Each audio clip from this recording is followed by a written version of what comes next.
Inside the Parisi Palace, high above 3773 East Broadway. This is the Jake Feinberg Show, coming on Power Talk. Thank you so much for making us part of your day today. And as I continue to traverse the musical landscape of our cultural heritage, it's always invigorating to find cats who have been stretching out on the bandstand melodically for the last several decades and years, and in doing so, not only inspiring their bandmates, but the audience to become an active member and a participator in the live music experience. There's nothing more magical that when the band can reach a certain frequency and then elevate also, and that goes out to the audience, and then that goes back to the band. And then all of a sudden, you're talking about expanded consciousness and people walking out in a contemplative way. A little bit deeper thinking, a little bit more introspection, short of psychedelics. A lot of music can really do that. And my guest has been somebody who has been making people dwell and think because of his attack and his point of view. And it's really an honor. Jimmy Bruno, welcome to the Jake Feinberg Show. Well, thanks for having me, Jake.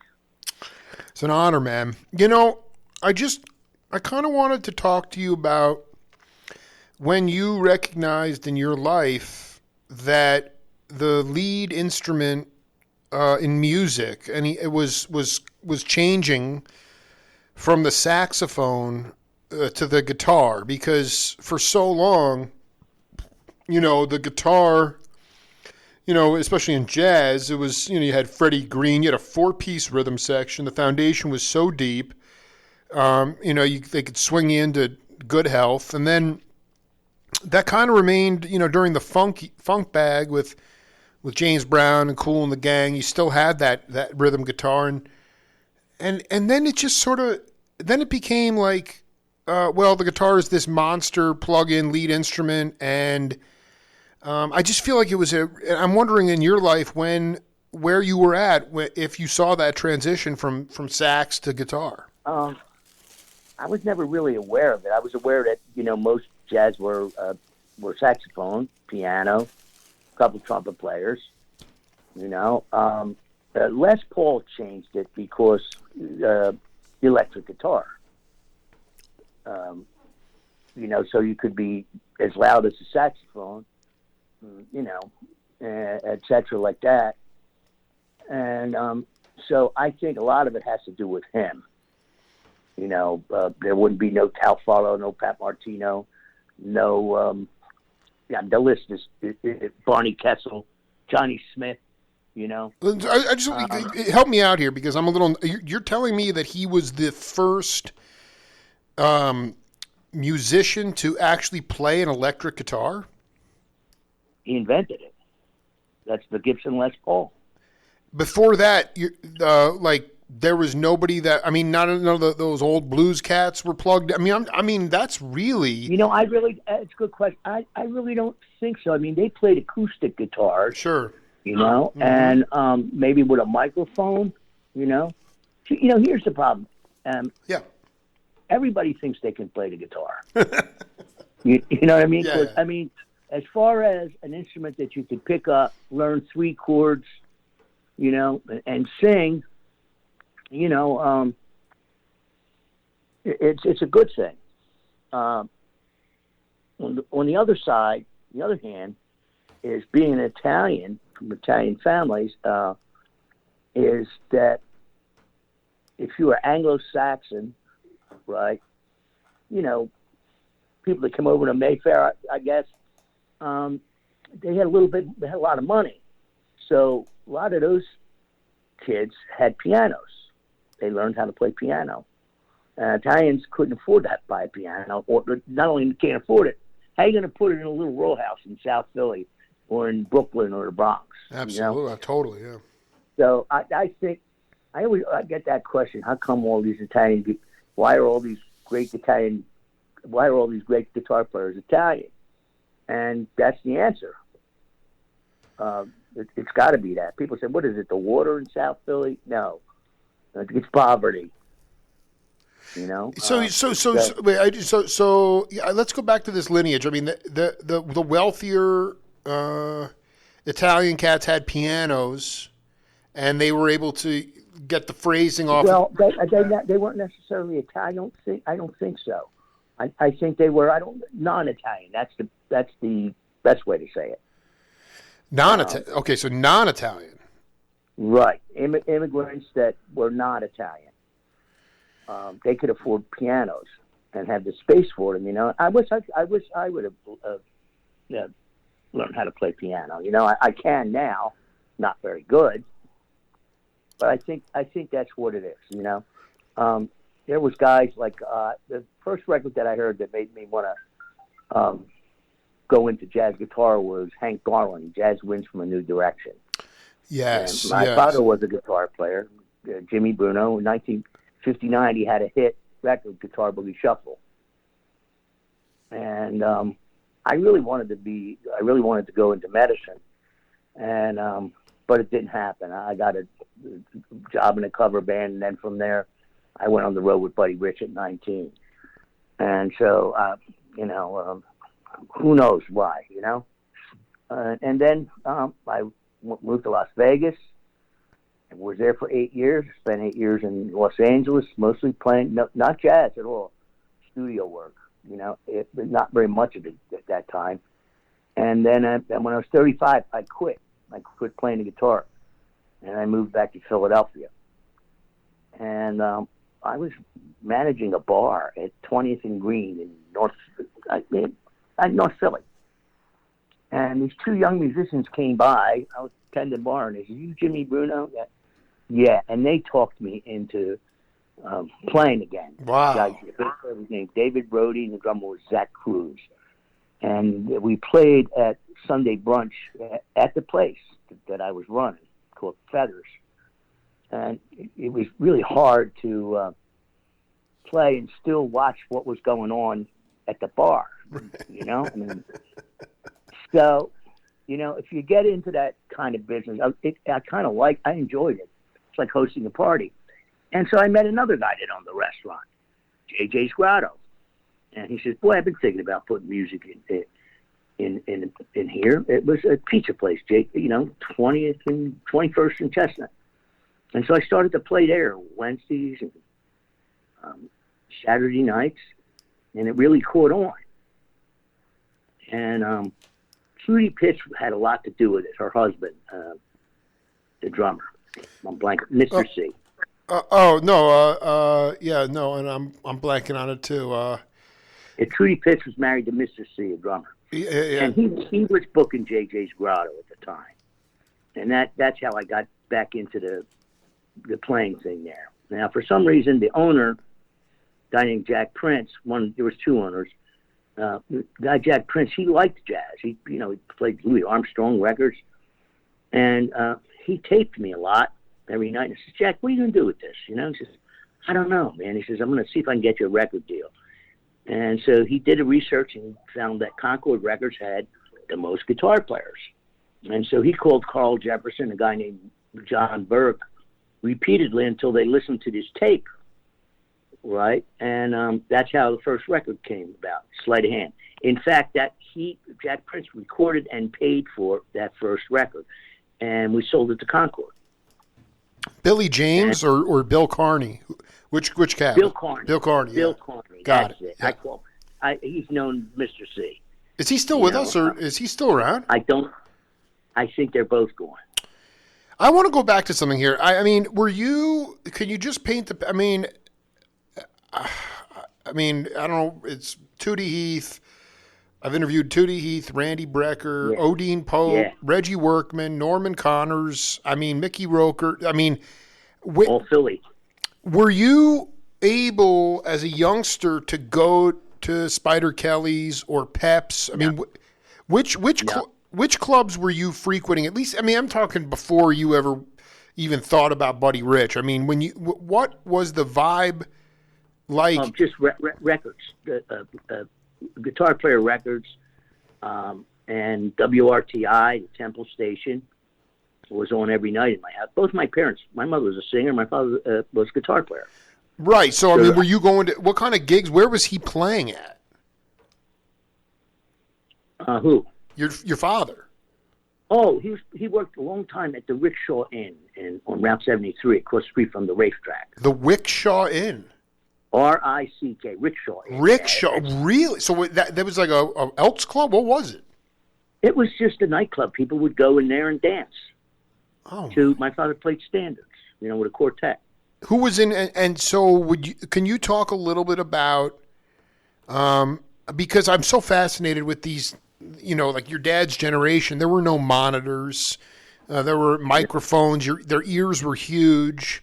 I mean, what was it like to go and what was their presentation like? And more importantly, did the lack of technology lend itself to dynamics being really critical? It was better then because my father had a great ear. He knew 9,000 tunes, right? It used to drive me nuts as a kid, because I couldn't do that. And how do you remember this? He said, I learned how to play by listening to the radio. And he said I'd have to, if I missed part of the song, I'd have to wait until they played it again.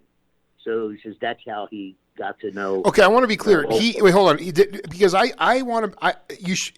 I don't doubt that he said that, but it was more like I used to talk to cats. I remember one of the bass player from the Swampers, who was the rhythm section in Muscle Shoals, David Hood. He was like, I'd listen to the radio and catch like the essence of the groove, and then I'd have to just sort of make up my own, instead of waiting, right? Same thing. Yeah, exactly. That says it. That says it better than I can. That was exactly my father's generation. And how much do you think that lent itself to everybody having their own individual sound at that time? That was it. Unbelievable.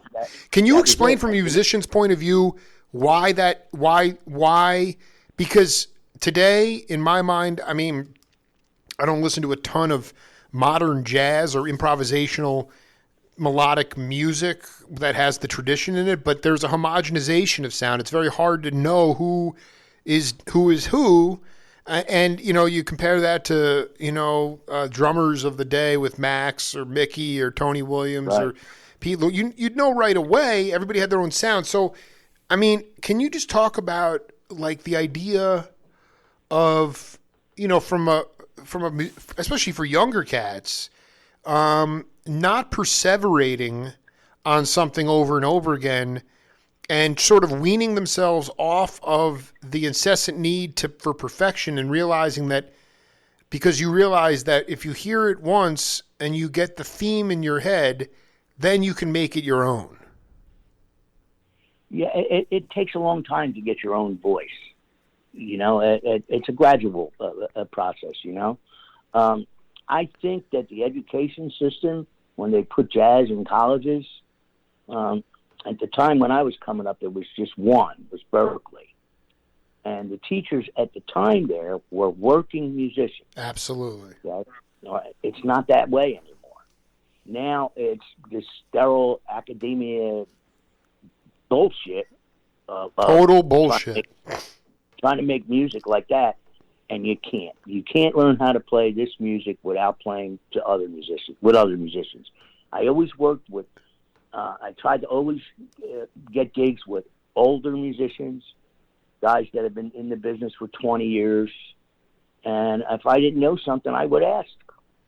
Nobody ever said to me, "Oh, that's Dee Dorian." Nobody ever said that to me. They would explain it in layman's, musical terms. Oh, that's a 5 chord. That's a 2 chord. Yeah, no, I mean, when Pat was with Lloyd Price and Red Holiday would hum the melody to a song he may not know. Right. Yeah, right. I mean, it was. Can you? Right. This is so important. I mean, were you, how did you go about, finding that? You said obviously it takes a long time to find your own individual sound, your own individual voice. Early on, can you talk about some of the older cats that I'm talking like late 60s before you went on the road with Buddy. You know, your first Uh, gigs. uh, I was playing what they call the outside, um, Jewish weddings and bar mitzvahs. You know, and Wow. playing with those musicians. They were a lot older than me. I was 17, 18. Playing In like fact, like Cherry Hill, New Jersey and stuff. yeah, Cherry Hill. Unbelievable. And actually, you know, a lot of it was where I live now in Abington, PA. There's a whole bunch of synagogues up that way. Wow. I live in South Philly, and boy, I get the address. You know, it seemed like wow, I had to drive to Florida. It wasn't that far. You know, and a lot of jazz musicians wound up doing that because it was good money. You know, I worked for a guy named Bobby Block. Was my first. He had a wedding rehearsal, wedding band like that, and there was no music. You know, I knew like 4 or 5 songs, and I thought, boy, I hope they play those songs, which they didn't. You know, so I sat next to the piano player, and you know, I'd watch his left hand to find the root of the chords, and there was a jazz saxophone player named Buddy Savitt. He would blow these notes in my ear, right? And I went home. I said, Dad, what's he saying? He said, he's showing you the note that changed, going from a C major to a C minor chord. He's showing you what note is different. And that was a light bulb moment for me. Why? You know, because now I was starting to understand how to get a good ear. You know, Right. technically, I was always, since I was a kid, I was always technically good at the guitar. I could read, you know, I learned how to read through violin methods. And so by learning what note changed, I was able to hear major to minor, dominant, 7, you know, et cetera. And then I kept working with other guys. And there was a guy named Johnny April, which obviously is a stage name, piano player. And at the time, a lot of these guys had drug and alcohol problems, okay? And so he showed me the tune Misty, right? But he couldn't explain the names of the chords, you know? And so he would play this tritone substitution. I didn't even know what it was, right? And so I said, Johnny, what is that chord? You turn around and you look at me every night. What is that? He said, you know, it's an E7 with hair. Okay? Dude, dude, Joe Sample would go to Wes Montgomery's house and, you know, he was working on tunes and like Joe's like, well, what chord did you play? And Wes is like, I have no idea. And he's like, well, what chord? He's like, I have no idea. He's like, you mean to tell me that the stuff you're playing, you can't even articulate what you're playing? This is genius. Yeah, it's insane. It is the truth. I saw it on YouTube. There's a video of him, Wes Montgomery, and he's showing the quartet a song, right? I think it was like Wynton Kelly or something. Yeah, that group. Yeah. Right. And so the rest of them, well, what chord is that? He said, well, I don't know, B flat minor or something, or E flat 9. I don't know. You know, but he played it on the guitar, and of course it was right. And, you know, music is sound. If you don't have an ear at all, go shovel coal, because you're not going to be a musician. You know, some people have a good ear. You can work on it.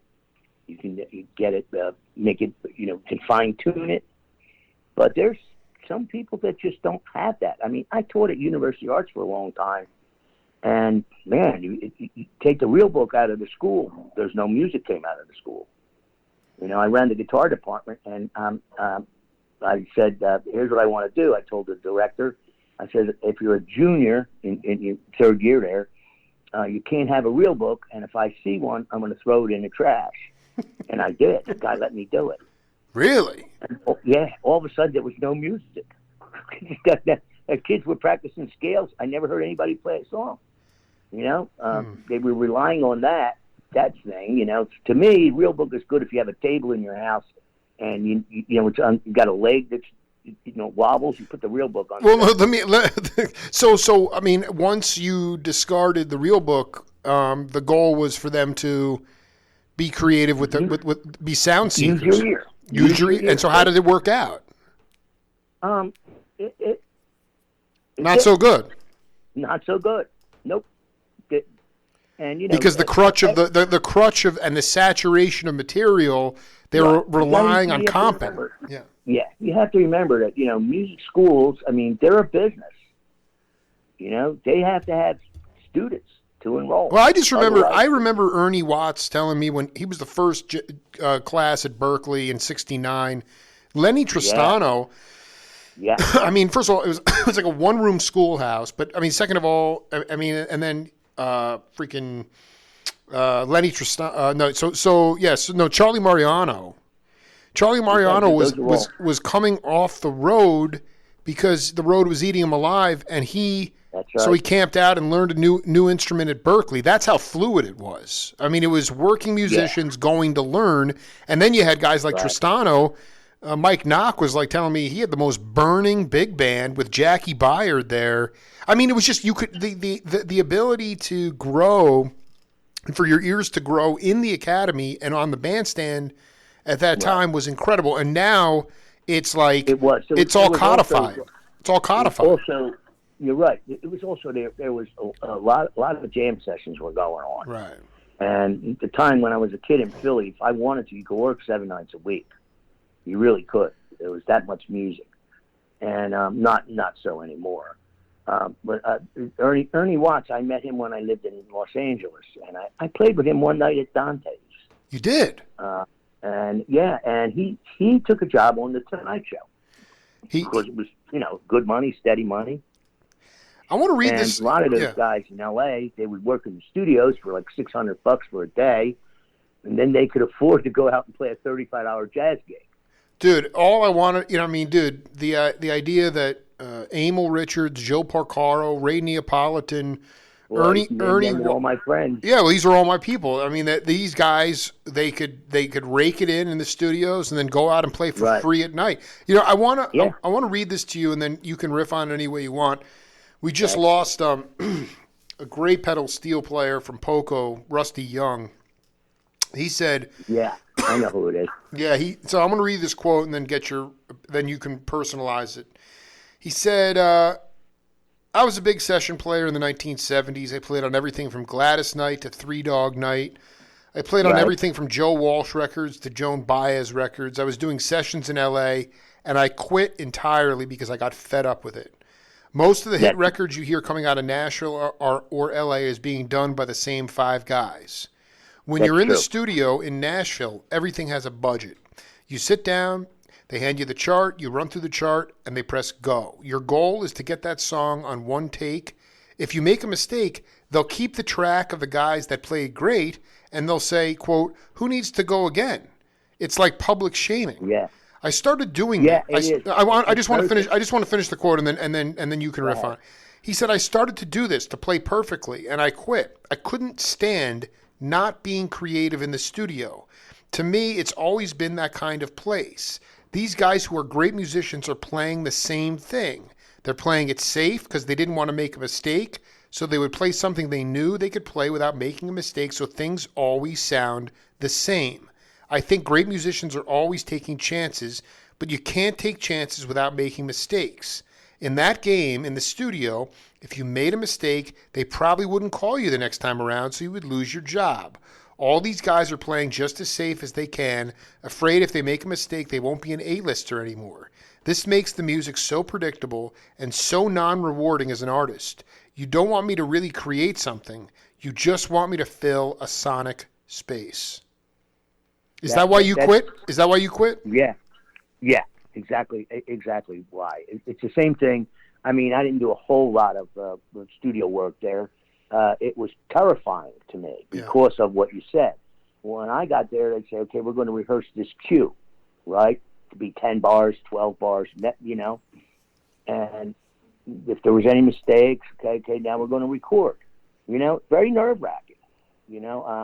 I had a thing to play. Tommy Tedesco helped me, right? And I played second guitar, which had the easier part. And one time, there was an exposed thing, just guitar, following the conductor, Michael Tilson Thomas, of all people, okay? Wow. In the 30-piece orchestra, and he says, here here's your chance to be a hero, okay? And he handed me the music, right? I had to play. It was Leonard Bernstein's The Mass, and it was for an opera singer, and I had to play a C chord, like the first chord that you ever learn when you playing the guitar. And I had like 186 bars tacit, right? And I'm over there. It's so slow, and I'm counting. And there's Tommy next to me, and he's laughing his ass off, okay? And they took a break. I don't know, the singer wanted to stop or something. And Tommy, I says, what are you laughing at? He says, don't count that shit. Okay? He says, he's going to turn around and he's going to give you a big downbeat. Okay, they do another take. Sure enough, Michael Tilson Thomas says, they don't know your name, so they call you by what instrument you play. So guitar. Yeah. Don't bother counting that. He says, I'm going to give you a big downbeat. Okay, right? I had to play a C chord. Right? The whole orchestra stops. And he gives this downbeat, and I screwed up the chord. I got like so nervous. My knees are shaking. My left hand is full of sweat, and I screwed it up. And there's Tommy. He's on the floor now. He just can't believe it. Oh, my God. No mercy with this guy. He says, you play all those goddamn notes, and you can't play that C chord. He just found it hysterical, right? Wow. Okay, so they had to stop, okay, right? What's the matter? And Tommy says, oh, I caught my button on my sleeve, got stuck in the guitar. Wow. So covered for me. Whoa. All right. Italians. So, and then there was a viola player. She leaned over to another viola player, and she says, oh, it's some new guy. We'll be here all day. Okay, which made it worse. Okay. Oh, my God. And so they broke for lunch, and I went across the street with Tommy. I had 4 martinis, and now I didn't give a shit. Okay? And that's how I got through my first big recording session in Los Angeles, But the musicianship there was just, there is a knack for doing that, There really, it doesn't have anything to do with being creative or playing jazz. It's a different kind of creativity. You have to know how to edit your part. Now, Tommy Tedesco moved there when he was in 1953. That's the year I was born, okay? And there was only 3 guitar players in L.A. that could read. And that was Tommy Tedesco, Tony Rizzi, and Bob Bain. Yes, and so, yes. And they weren't really great readers to begin with, but there was nobody else. So guys would start writing single note parts for them, And Tommy says he got good at it by doing it on the job, And for him, it was every day. He's on so many movies and records. He has no idea what he played on and what he didn't. Well, and I mean, you put together, and then you listen to him in like a context of like his like quintet with Julius Wechner and Emil, Pete Jolly, and Jimmy Bond and Hal Blaine, and it's like they're playing every style of music, and it's It's all burning. It's burning. That's what I had to know. A lot of styles,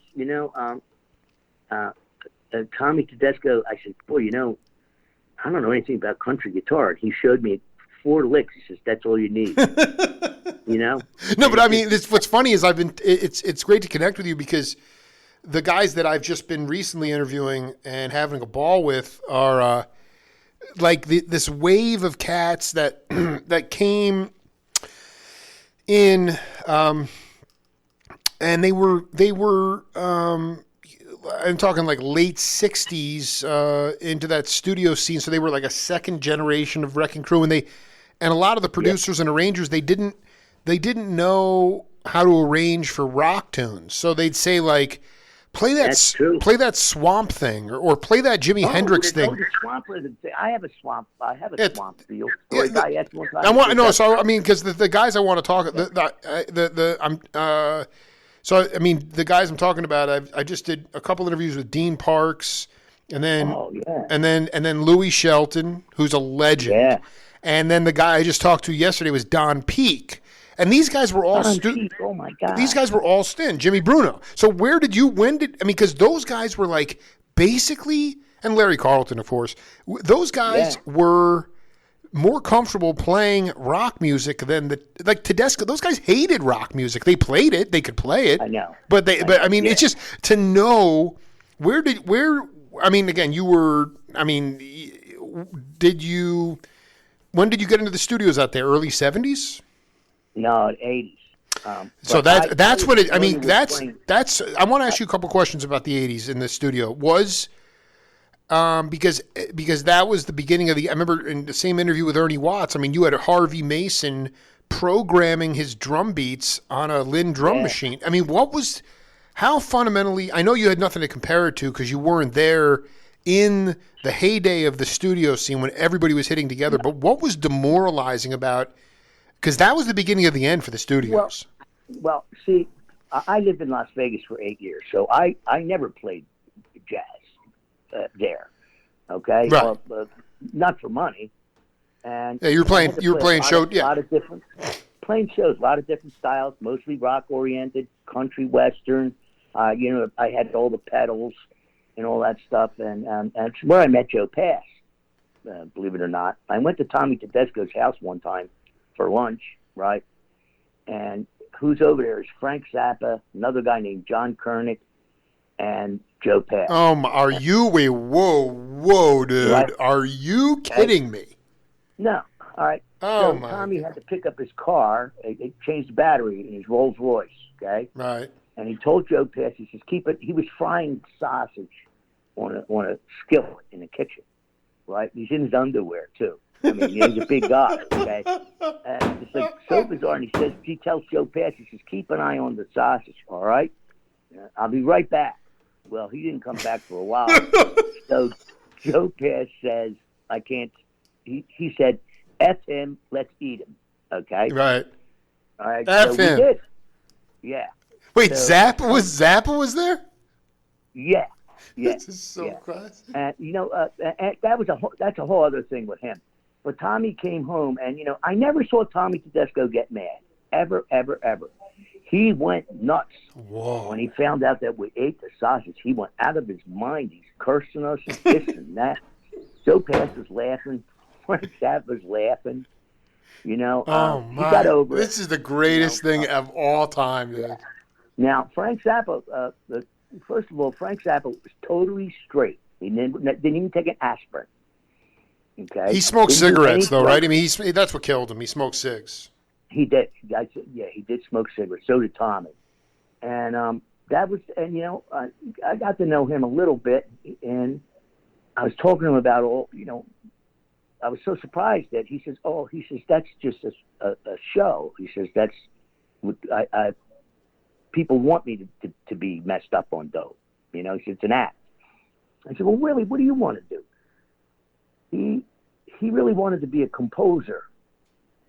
So he had a 24-track recording studio in his house, and he hired a small orchestra to play some piece that he wrote. And the music was very bizarre and very difficult, you know. But he spent his own money to do it. That was really his passion. That's what he wanted to do. He wanted to get away from the guitar. That is so freaking beautiful. I mean, what was the? How did you, like, basically find a way into the scene? Because I mean, at that point, it was locked down. I mean, it was. It was Tommy Tedesco. So did you know? Because you know, who's a dear friend of mine. I mean, I'm only 43, but I mean, the Salt of the Earth cats are like, this one guitar player who definitely was on the scene was John Morell. Do you know John? I knew John Morell. Yeah, he Now his father was in Glen Falls, and Tedesco brought him out. I forget what his dad's name was, but they brought him out to. His dad was the one. Tedesco brought John Morell's dad out to L.A. And it was the most beautiful story in the world. But Johnny Morell, man, freaking love that guy, dude. I mean, and I'm just saying, like, Well, I called Tom Tedesco. I was living in Las Vegas, and I called Tommy Tedesco. I found his name in the Union book, and I called, and an answering service answered, right? And I said, this is Jimmy Bruno. I'm trying to reach Mr. Tedesco. Okay, took the number and everything like that, right? So I I didn't think he'd call me back, but he did. So, and my wife picked up the phone. She says, "This is Tommy Tedesco." He says, "Who is Jimmy Bruno?" And because my answering service said it's regarding work. And she says, "Yeah, work for him." He says, "For who?" "For me, Jimmy Bruno." Okay, so I got him on the phone, and he gave me his phone number, and he says, "Well, when you get here, call me." And I did, and he took me around to watch him play all the studios, the movie dates, et cetera, like that. And a lot of the work that I got there was in the theater. Interesting. Playing the Broadway shows. Like in the pit orchestra? Yeah. And I subbed for a guy named John Kernick, who another friend of Tommy, right? And believe it or not, it was an exposed banjo part, the dumbest possible thing, right? Oh my. And the conductor went over to the contractor and said, "Boy, can I get that guy every night?" And contractor called me. I said, "Well, geez," I says, "let me call John. I don't take somebody's gig." Right. And I says, "John, this is what happened." He says, "Oh, Jimmy, don't feel bad. Take the gig." He says, "I got plenty of work." Oh, dude, I mean, that is, think about that in 2021, a musician saying, "Oh, take the gig. I got plenty of work." Are you kidding me? These days, they'll cut your throat for a $50 Dude, they give you $100 to run down the street. You don't have to play an instrument. Yeah. It's insane, dude. That's So let me ask you something. This is really important. And knowing, because your dad was a preeminent cat and you followed in his footsteps, have carved out a nice career for yourself, longevity. Does our society, the question is, does our society still see a musician as a viable profession, or is music a musician's gift to the world? I'm not talking about in the early 80s when you went to LA. I'm not talking about in 59. I'm talking about 2020. I mean, it seems to me like just the fact that somebody would say, "Oh, I got plenty of work." I've interviewed all those guys got ahead, man. Yeah. Well, I mean, now the work is so scarce, and even before the pandemic, and you have to remember, this little jazz miss, right? I mean, after the first CD came out, Sleight of Hand, I was just waiting around and, thought my phone would ring. Okay. Didn't. And so I was friends with Joey DeFrancesco, and he says, "Oh, it takes a couple CDs before people call you." He says, "Do you have a booking agent?" "Oh, that's a whole new thing now. Okay. Yeah. How do you get that?" And I called a bunch of agents and says, "Well, geez, one guy told me I'm too old. I was 35. And the other thing was that, well, where else have you played? Did you play the Blue Note, New York, et cetera?" Well, of course, I finally did get a couple different agents. And I started to work in New York. A guy named Charles Carlini brought me to New York. I played the Zinc Bar, tiny little place. Sure. Right? Yeah. And he tells me, he says, "Hey, Jim, George is coming." And I said, "George who?" He says, "Benson," right? Whoa. And I said to the bass player, I says, "Yeah, George Benson is going to come into this dump. Okay, it's down the steps, it's dirty." And, man, I look up after that couple tunes, there's George Benson. 2 feet away from me. Then I because look over, dude, that was what, I mean, because you go back to Chicago and when he was with Jack McDuff. And, I mean, that's all those. You didn't know who was going to be in that's just. Those guys were always hungry. Going back to the idea of, like, really, I mean, how hard is it, like, with your students today? I mean, I don't know, like, going back to, like, Billy Childs. I interviewed Billy a couple months ago, and I put up a transcription. He was completely honest about the hindrances.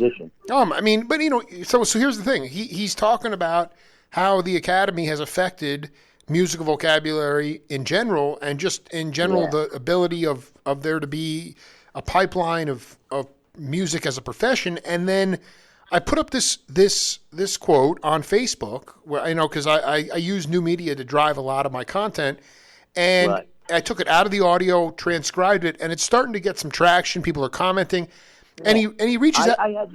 And I had he no problem finding you. I reaches put out to your name. he reaches out to I me put, and says yeah. he says, "Hey man, this happens all the time. You know, I get stuff taken out of context. You know, can you please take it down?" And really, I called him and I said, "Billy," I said, with all due respect, man, I'm like, because I would never tell you how to play the piano. I mean, like, as a journalist, I've been doing this for 10 years and nothing you said was taken out of context. It's the truth. I said, Right. why don't you just tell me the truth that that you don't want to get in trouble with Berkeley, because that's what he was talking about, because you're being paid by them during COVID. He's teaching for them. Yeah. You know, and Right. he's like, you're right. He's like, that's right. I don't want to bite the hand that feeds me. That's the crisis. You can't even be honest about it. It is. It's, I mean, the pandemic just about put the final nail into the music business. Yep. And I personally don't think it'll ever come back. Now, what do you mean? I've seen it. You mean like? I mean, because there's the difference between the music. I mean, whatever business is. I mean, I think the rich will still just get richer. You know, but I mean, like, what do you mean it's over? Yeah, no, I mean the music business because New York's like a ghost town. And most of the last after I got out of hospital, I had a traumatic brain injury about 3 years ago, but after that, if I was able to play again, I was working in New York more than any place else, and then the pandemic hit, and that's it. A lot of clubs went out of business. Some are just hanging on by a thread, and I don't think that it will come back. They also lost a lot of their wealthy population, the New Yorkers. They moved to Connecticut, Sure. And So I mean, those are the people but you're talking about more in the vein of, I hate the word jazz, but I mean, you're talking more the idea. It affected all genres of music. It did. Classical, New York Metropolitan Opera, all this, New York Philharmonic, all of it. I mean, some of those fine musicians had to move back with their parents. I know a couple that had to do that. Right. Well, you couldn't. All of a sudden, your entire income was gone. Gone. Right. I mean, I'm able to survive by teaching, and also I have a YouTube channel, and every Wednesday night I do a little thing with it, a trio. But it's not the same as a real. I have to play in front of an audience. Yeah, no. So I mean, I want to ask you, you have the arc of history more than me. I mean, I'm fat. I mean, because I'm, my peers. Can you hang on 1 second? Sure, go ahead, man. You want to come to Dylan's with me? Okay, I'll see you, Mark. One of my students here. No problem. All right. Thanks. Okay. Go ahead, Jake. Well, no, I mean, like, what is the future? Not that we have a crystal ball, but I mean, already, it's just like, do you think fundamentally the way we take in do you think that a musician will ever be, I mean, it's still, people were still being able, there were cats that were still able to be, they could road dog. I mean, basically, listen, you get no intellectual property rights anymore. You could have 15,000 downloads on Spotify and make $10. Right. There is no record industry other than to get some name recognition. So basically, it's about road dogging it, and there's no domestic touring circuit. Do you think? How long do you think it will take to get I mean, listen, freaking Junie Booth was telling me stories about going on the road with Art Blakey, and like, the drums were tied to the top of the roof, they were falling off. Like, I mean, these guys were playing 250 gigs a year, and a lot of cats in the jam world, in the rock world, they're playing. That 200, they were playing 250. I mean, do you think that will come back anytime ever? No, I don't want to sound like a pessimist, but I don't think so. I think it's going to take a lot of years for it to come back. Why do you say that? Why do you say that?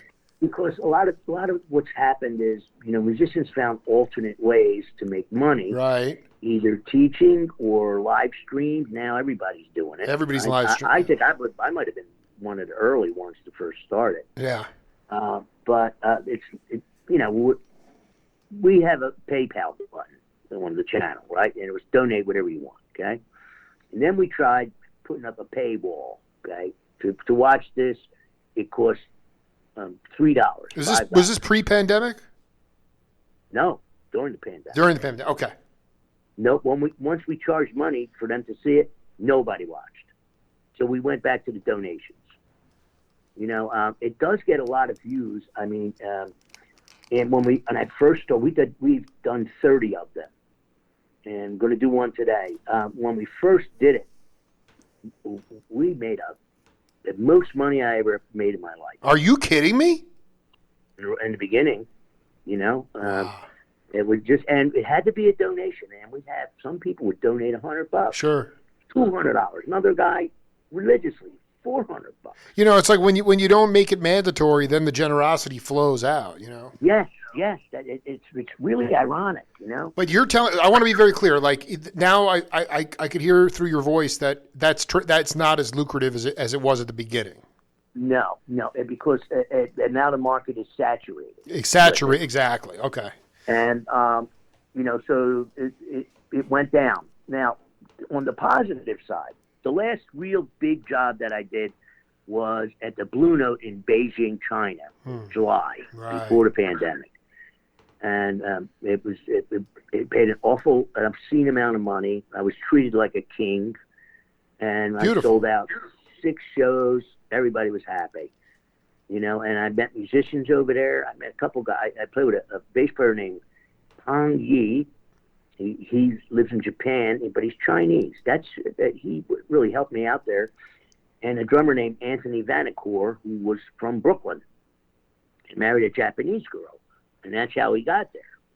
Wow. And it's funny to see this Italian guy speaking fluent Chinese. I mean, it just struck me really funny. Wow. But I mean, so on the bright side, you think that maybe internationally maybe you'll still have live music. I'm just trying to. I guess what I'm trying to figure out is like I'm having a hard enough time. Not that there's like lots of. I mean, we really are still pretty long ways away from like coming back into an indoor spiritual communal music situation. But it's like even now they're like. You're gonna be in pods, and I know, and it's like I just like it's too. That's not what music is about. It makes it really hard. I also, I was doing a ton of work in Europe, Italy a lot, and the pandemic it screwed up. I'm not even sure that we can travel to Italy now. Well, I mean, England, you got underlying. I mean, if anybody has underlying conditions, it's a huge risk. Oh yeah, so I was about ready to retire anyway before the pandemic. I mean, I've been thinking about it for a while, and me and my wife, she's a nurse, and I was going to retire in May, and then I got that call to go to the Blue Note in Beijing, and I played Shanghai too, a different club, and so that got me back into playing again. And then my wife just recently retired to 20 years as a nurse, and so kind of a mess. Hold on. 2019, you went to Beijing? Yeah. And then was it like a month residency? How long was it? No, I was there about 10 days. I left July 18th. Right. I mean, that is so. The live stream now that everybody has. I mean, that's the other thing in the 60s and 70s. Most people didn't have air conditioning. TV was still in its infancy. Right. Nobody was really staying home at night. They were going out. I mean, they were supporting the clubs and the live music. Do you think that there will be? I mean, Jimmy, I want the truth, man. I mean, you've been on this earth longer. I mean, just because I'm 67. Yeah, you got like 25 years on me. It's like I know. I have 25 years on everybody I meet. It seems. Yeah, I mean, it's just like, what is your wish? I don't mean what you think is going to happen, or we're not prophets, but as of somebody who just, I mean, if somebody took the microphone away from me for over a year, I'd be in a really bad space. And if somebody took the bandstand away from me, even if I was I mean, I know guys that, the only way they make a living, they go on the road, and it's not even the gigs themselves. It's the merchandise tables. They make their money on merch. Yeah, And yeah. I just don't, I mean, do you think that will ever come back, or you think that's I, gone I, for? I think it'll take a long time. I think that when in the United States, when you don't have to wear a mask, that's when you know the pandemic's over, right? Right. And now, as far as Europe, they're having lots of problems with the virus over there. They're in their fourth wave now. Japan is having. So I really don't have any idea. And see, for me, it's not that bad. Okay, I made a lot of records. I played on tons of other people's records, and for me, it didn't affect me that much. I was getting ready to hang it up anyway, But I feel bad for young guys, even before the pandemic, it was really hard. Well, that's what I'm saying. So it was. I mean, what? So that's what I want to break down. We already know it was hard because the only way that if you wanted to be a professional musician, you had to be on the road, pretty much. Yes. And so now you can't go on the road, so that makes it right. harder. Obviously. Right. And how does a young person get a name? You see. Right. It's hard. Yeah, unless you get signed to a major label, and you get airplay, nobody's going to know who you are.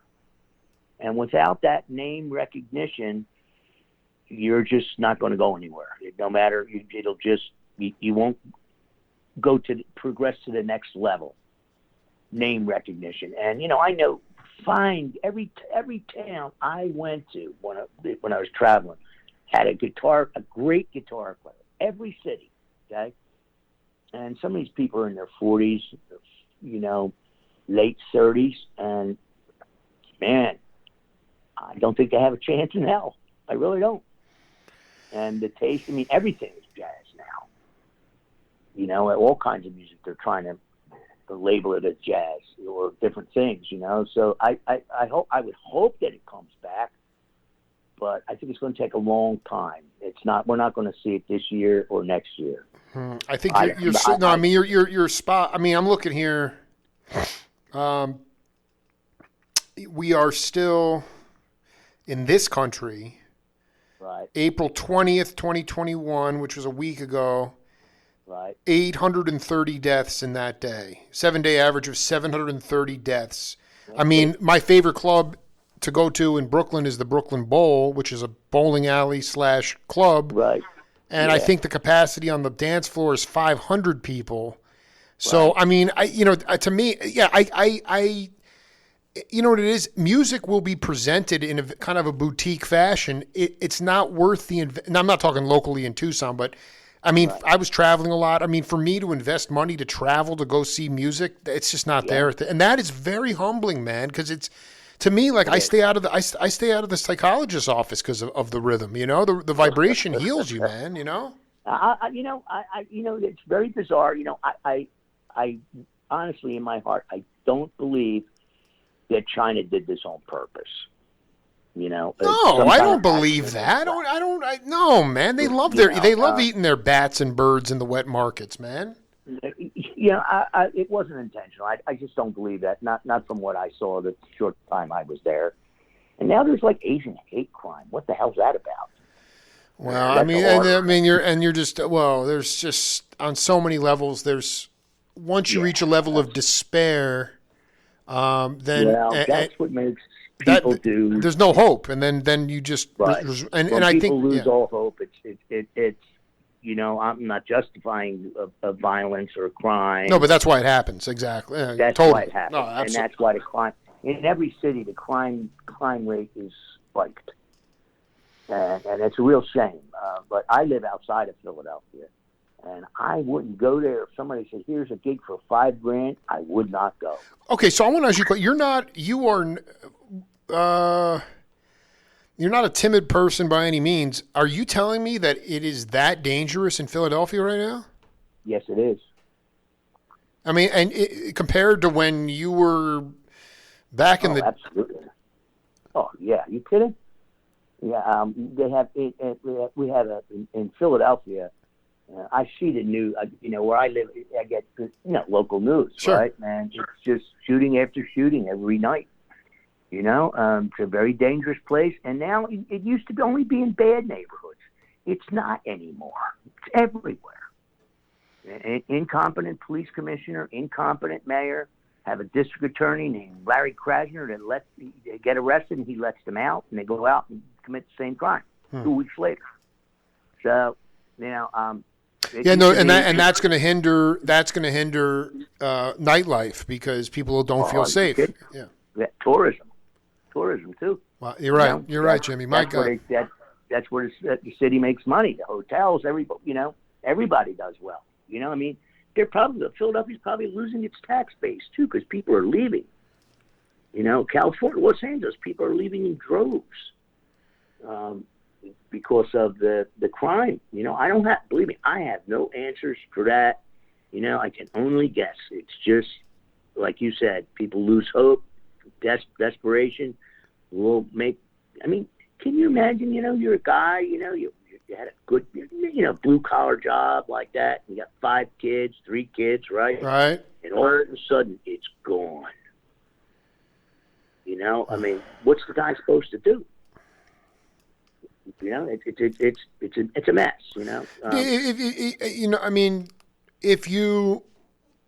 I guess maybe a lot of people used to say, when I get up on the bandstand, especially, if I was talking to someone like Reggie Workman or something, he'd say, "Yeah, I play everything like I play every show if it's a matter of life and death," meaning that it could be any show could be your last show, and it's true. But we clearly had a failure of imagination as it related to the pandemic because it's a once in a lifetime pandemic. Yeah. Have you left it? Are you content if we continue to muddle around and things don't improve from a safety point of view, the ability for, is there anything that you still want to get, like for instance, Pat, okay? Like I haven't talked to Pat in over a year and he has a double lung transplant. He's not going to do it. Because that's a good friend. He's very sick right now. I know, man. Like Pat is like one. He was like one of the guys that like put me on my path in so many ways, especially spiritually. And he's a dear friend. Me too. When I lived in Philly, if he wasn't on the road and I wasn't on the road, I'd call him up and we'd go get sushi somewhere, or I'd just go over his house and hang out and just shoot the shit. I love. I want to, but I mean, like Pat. Like, okay, so this is so beautiful because I feel like, you know what? Like I talked to him and I was thinking to myself, this is the beginning of the pandemic, and I thought, my God, and it's like it's like the blue collar guy with the 5 kids. Here's Pat overcoming so much. I'm like, this is how it's going to end for this Titan, and I still feel like it would be a real shame. Well, no, what I feel like is I feel like even with it all, he still wants to get back on the bandstand. He does. That is part of him, is to be touring. That's right. But his lungs are in such bad shape. From what I hear from his managers, lifetime manager, a guy named Joe D'Onofrio. Legendary cat. Yeah, I know that cat. That I know. I've been hearing about him since I was a kid. And the last couple of years, I got to meet him. Various things concerning Pat, trying to help him, a GoFundMe thing, et cetera, like that. He still does really want to play, but there's something going on with his left hand or something. I really don't know. Have you talked to him at all? Have you called him? I called him last month, and I left a message, and he calls me back. But lately I called him, and he doesn't anymore. Yeah. And I said, Joe, is he okay? He said he's the same. He's not better or worse. And he says he thinks he's very happy, of all things. You know what? Carmen and Torre, a dear friend, he was like, I know Carmen. He's the greatest cat. I said, how's Pat? He's like, he's maintaining. And that was about the best way to put it. It's like, and it's just, I'm like, my feeling about Pat is that, he's not going to go up there unless it's unless he's under his own power and he can do it. That's right. But for you, are there any things, and again, I don't want to be apocalyptic about it, but are there any things that you did you leave it all out on the bandstand, or is there something that you still want to do in your career, regardless of? I do. Yeah. I mean, I still want to play, my playing is changing, Right. Here's the thing, though. You can practice all you want in your basement or wherever, okay? And that's great. You need to do that. But there's nothing like playing before a live audience. Nothing. And until that comes back, I wish I could predict the future. But I like your grounded. Like basically, your feeling is as long as the masks are needed, then then that's still going to create, because we're dealing with a collective unconsciousness now of like people who are just. That's a good way to put it. Yeah, well, I mean, it's like post-traumatic stress disorder. I mean, people get vaccinated and they're still afraid they're going to get it. Yeah, I know. I got both vaccinations. Yeah. I didn't have any side effects. I'm not even sure why I still wear the mask. No. I'll tell you why you wear the mask. Because we don't know if people that get the vaccination are, again, you don't know if you ever had it before, but the point is you don't know if you can transmit it. Yeah, exactly. And if you're not, and you don't, and the question, the tricky part is you never really know. I mean, I got tested a couple months ago. I got an antibody test, and I had never had it, and I didn't have it at the time. But you could. That's in fact, I just think that like I always will. I just will always wear a mask. To me, it's like, my God, man, like when are we going to be able to put 300 people into a venue again? It's really. I have masks all over my car. Okay, and do you know how many times I get out of the car? Like I'm going to a 7-Eleven or a Wawa, and I see the sign. Oh shit! I've got to get the mask. Yeah. I mean, it's becoming a real annoyance to me right now. I'm tired of wearing the mask. Well, I think if you're outside, they said now that if you're outside, you've been vaccinated, you don't need to wear the mask. And if you're around other people that are vaccinated, it's safe. Believe it or not. All my close friends are doctors. Yeah, because your wife's a nurse, right? Yeah, and it's because of that. Plus, I was sick. Right. 8 weeks, and then another 8 weeks in a rehabilitation center. But I knew these doctors before because they would come and see me play, and of course, my wife would know them too because some of them worked at the same hospital. And so I don't know. I'd rather, sometimes hanging out with other musicians, of course it depends on the person. But I got tired of hanging out with other musicians and they're so down, like a downer, like, oh man, there's no work, man. It's all a click, that kind of stuff, That's right. And it's like, if you surround yourself with people there's some people that just suck the life out. Yeah, you don't want to be around those people.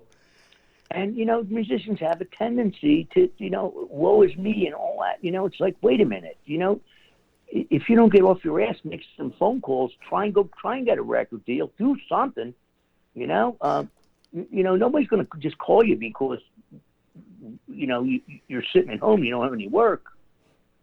Especially it gets back to that name recognition. If you don't have any name recognition, well then, if you want to be a musician, you got to take some steps to do it. Now, how to do it now in this pandemic, I have no idea. Well, I mean, it's fair to say you had your dad, then you started to got your buddy Rich, then you went to the studios, and then ultimately, this was way before the pandemic, but you cut a couple of albums and eventually found some booking agents that were able to get you name gigs at the Zinc Bar where Benson showed up, where there was some kind of tributary. I mean, I guess that night at the Zinc Bar, I met every guitar player in New York that I liked. That's insane. They all came to see Jimmy Bruno? Yeah. Oh, that's so great, man. I had a good agent, and he wanted to introduce me to New York, and he did a hell of a job. After going there, I got to meet Johnny Smith, Cal Farlow, Joe Pass, Joe DiOrio, and I got to play Jim Hall. I got to play with all my guitar heroes: Howard Alden, Frank Vignola, Russell Malone, Paul Bollenbach. Jack Wilkins and I went on the road for a while together. We made a record in England. Bucky Pizzarelli? I met Bucky, played lots of shows with Bucky and Howard Alden. What about Vinnie Bell? Oh, my God. He's from Philly, Vinnie Bell. Vinnie freaking Bell, dude. I mean, dude. Yeah. He recently passed away, I think. I'm not sure. Do you think that, here's the other question. Will musicians find ways to make a living? Like you said, I mean, now there's saturation with the live streaming, but are they just going to find other ways to present their art? I think so. There's a lot of people self-producing records, but man, that's really, really hard. Well, chances are it's like there's so much post-production now, it strips all the soul out of anything anymore. I mean, there's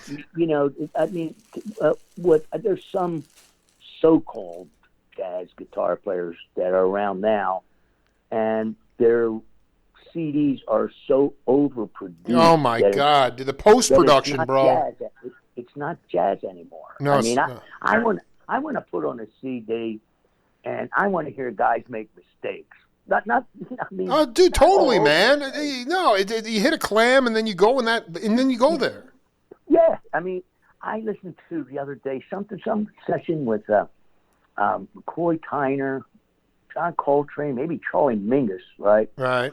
And they're playing a simple tune like Perdido or something like that, and it was a whole bunch of saxophone players. Mingus live at Carnegie Hall. Right. I said it wasn't Coltrane. Different record, but the Train record that I'm talking about, piano player soloing, this guy soloed, Bill Evans, right, and then there's silence. I mean, there's no nobody's playing, and I hear a voice. This is on a CD. Train, and then he comes in. Huh. I don't know what they, what kind of substances they were doing. Right. And of course, it took once he started to play 4 notes. That's John Coltrane, and he played his tail off on it. I mean, that's a jazz record. That's what attracted me to this music was, because it wasn't polished. No, I mean, come on. How many? I mean, reality is like if you really look at the, that was that live at Carnegie Hall. It's a live recording, but I mean, now you have every part of the drum. Every drum is mic'd. There's nothing wrong with leakage, but now everything is so bright, so overproduced. It's like it just sounds like Velveeta. It's gross. And you know what? Yeah. Like I'm not. All I'm saying, Jimmy, is like, before I let you roll out of here, I wanted to ask you about, like a time in your career when you faced a lot of adversity, how you overcame it, how you looked towards the light, how it made you a stronger person. Faith, and I'm not a religious person. Yeah, I dig. I was laid up for 16 weeks. I fell in my basement, hit my head on the side of a table, and I had a bleed in the center of my brain and left and right side. And I was in a coma for an induced coma for 8 weeks.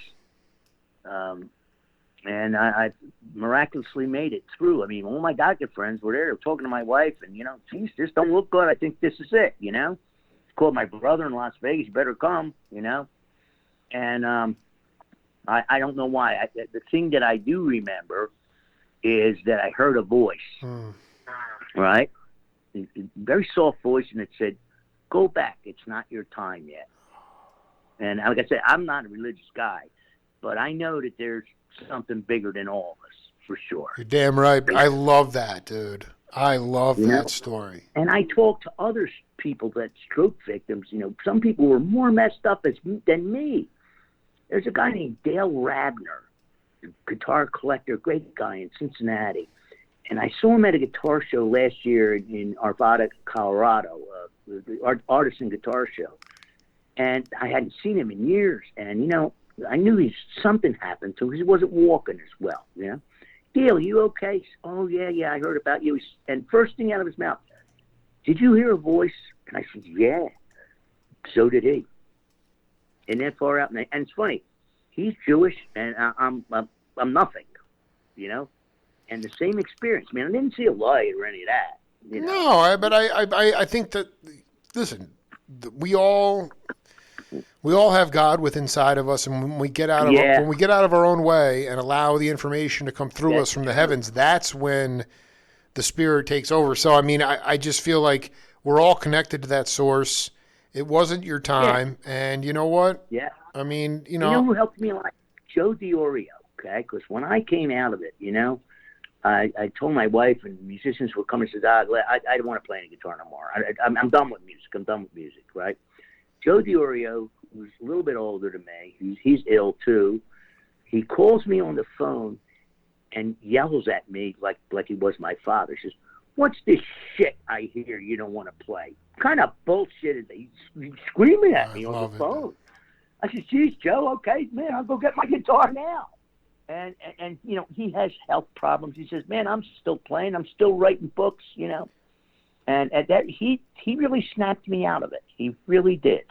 You know what? I didn't tell you this, but 2 summers ago, I went to Waterbury, Connecticut, and did a Facebook Live interview with Joe that I'll send you. Now I put it up on YouTube, and he's got only partial control of his. But I want to tell you, man, the man was. I mean, he is completely a divine individual, and we did this incredible interview, and he was raised by all his brothers on the south side of Chicago. There's something, I mean, for him to call you and to, light into that only means that he's telling you what you want, maybe what you didn't want to hear, but he told you what you needed to hear. Yeah, I mean, I felt like, okay, Dad, all right, he scolded me like I was a little kid. And when I lived in L.A., he played this little place every Wednesday night, and I went every Wednesday night to hear him play. It was just the most fantastic music and guitar playing I've ever heard, And it kind of bugs me. Music critics, oh, this guy's innovative. Bullshit. You want to hear somebody that invented a new way to play jazz? Joe DiOrio. How did he do it? Just wide intervals, intervallic designs. That he's still so modern. Dude, I'm saying like you said, wide. You saying wide intervallic playing? I don't know. I have no idea. He was a very studious guy. He studied all kind of books, different cultures, the music of different cultures. He was looking for a new way. I think to him, and what about George Van Amps? Everybody forgets about him. Absolutely, absolutely. I mean, counterpoint jazz. Notes are moving all the time. It's like I think half the young guitar players haven't caught up to George Van Amps yet. They think everybody has to play with a little, dirt sound on the guitar or a chorus or any of that crap, and that makes them modern. Bullshit. And they write these tunes that have 2 chords. Hey, I'd rather listen to Willie Nelson. Okay, I'm a big Willie Nelson fan. Sure. Because all his music, it comes from the heart.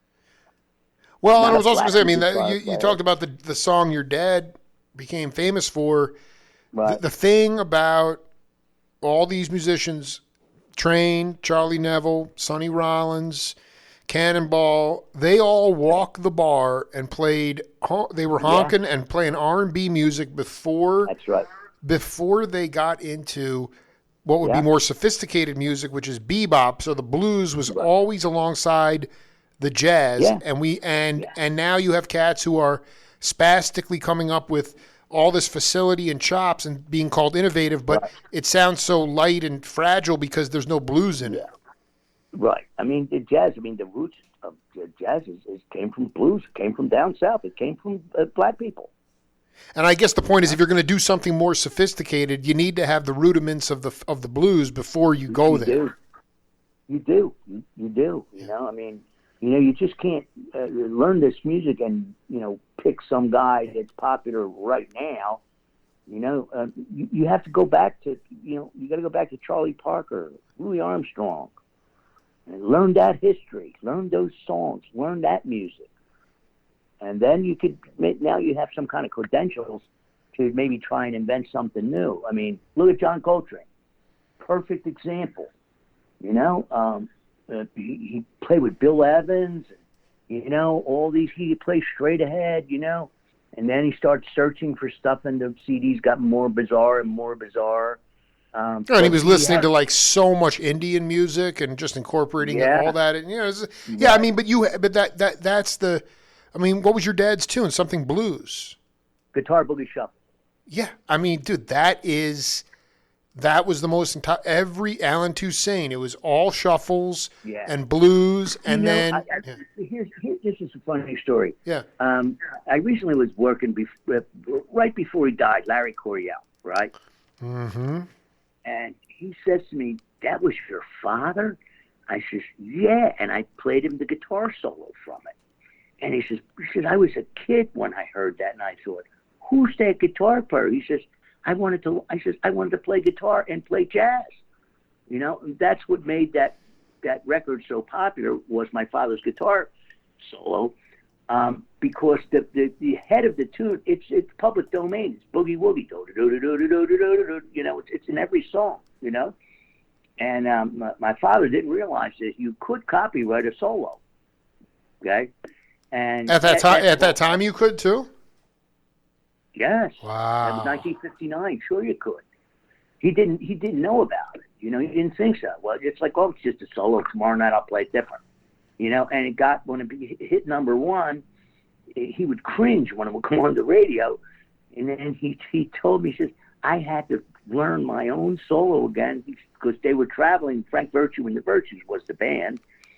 And I had to, they're playing to teeny boppers. I think my father was in the late 40s when they came out. And he said, I had to learn my own solo. And he said he came to despise it. He really did. You know, so he had... Coryell was growing up in Washington State, hearing your dad on the radio. I mean, that's... Right. Yeah, well, you know, I mean, Jimmy, it was such a great hang, man. Let's plan on doing set 2 as we go down the road and see if some of our... things manifest, or maybe it'll be better than we think. But be safe and stay blessed. Thank you very much. Send me the links when it goes up. All right. Absolutely, man. Okay. Thanks a lot, Jake. You have a good day. You too, man. Be good. Peace. All right. Later. Bye-bye. Bye.